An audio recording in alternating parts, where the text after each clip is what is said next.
ನಮಸ್ಕಾರ ಬಾಸು, ನಾನು ನಿಮ್ಮ ಚೇತನ್ ವೈಷ್ಣವ. ನೀವು ಸಾಕಷ್ಟು ಬಾರಿ ಯೋಚಿಸಿರ್ತೀರಾ, ಕೆಲವೊಂದು ರೈಲ್ವೆ ನಿಲ್ದಾಣಕ್ಕೆ ಜಂಕ್ಷನ್ ಅಂತ ಇರುತ್ತದೆ, ಕೆಲವೊಂದಕ್ಕೆ ಟರ್ಮಿನಲ್ ಅಂತ ಇರುತ್ತದೆ, ಮತ್ತು ಕೆಲವೊಂದಕ್ಕೆ ಸೆಂಟ್ರಲ್ ಹಾಗೂ ಕಂಟೋನ್ಮೆಂಟ್ ಅಂತ ಇರುತ್ತದೆ.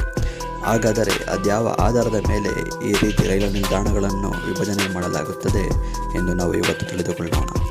ಹಾಗಾದರೆ ವಿಡಿಯೋ ಸ್ಟಾರ್ಟ್ ಮಾಡೋಕ್ಕಿಂತ ಮುಂಚೆ ನೀವು ನನ್ನ ಪೇಜನ್ನು ಫಾಲೋ ಆ್ಯಂಡ್ ಸಬ್ಸ್ಕ್ರೈಬ್ ಮಾಡಿಲ್ಲ ಅಂದರೆ ಈಗಲೇ ಮಾಡಿ. ಮೊದಲು ಜಂಕ್ಷನ್ ಎಂದರೆ ಯಾವ ನಿಲ್ದಾಣಕ್ಕೆ 3ಕ್ಕಿಂತ ಹೆಚ್ಚಿನ ಮಾರ್ಗಗಳಿಂದ ರೈಲುಗಳು ಬರುತ್ತವೋ ಅಂತಹ ರೈಲು ನಿಲ್ದಾಣವನ್ನು ಜಂಕ್ಷನ್ ಎಂದು ಕರೆಯಲಾಗುತ್ತದೆ. ಉದಾಹರಣೆಗೆ ಯಶವಂತಪುರ ಜಂಕ್ಷನ್.